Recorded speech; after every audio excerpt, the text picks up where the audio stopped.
As my work as an aviation writer progressed, aviation photography became more and more an integral part of what I was doing, and I began to appreciate and understand the importance of photography in terms of documenting the history of aviation. That documentation can be traced all the way back to the Wright brothers in 1903.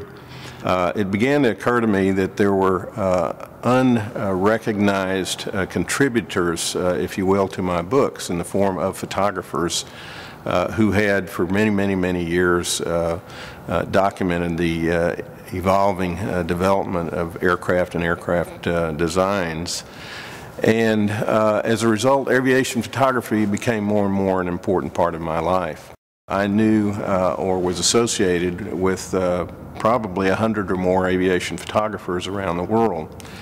And during the course of my tenure as director of the American Airlines C.R. Smith Museum, I had a little brainstorm one day and thought to myself, why don't we form an aviation photographers association? And one of the associates, one of my friends who was an aviation photographer of some renown, was Chad Slattery, who's now an integral part of everything that goes on with ISAP, as we call the International Society for Aviation Photography.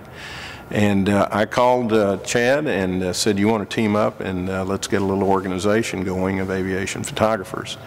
And in effect, that is how, very basically, the ISAP was born. There's a dual intent in terms of the future of ISAP, in my opinion. Number one is, of course, the continuing education and growth in camaraderie amongst the members. But number two, it harks back to something that's very dear to my heart, and that's the preservation of history, in particular aviation history.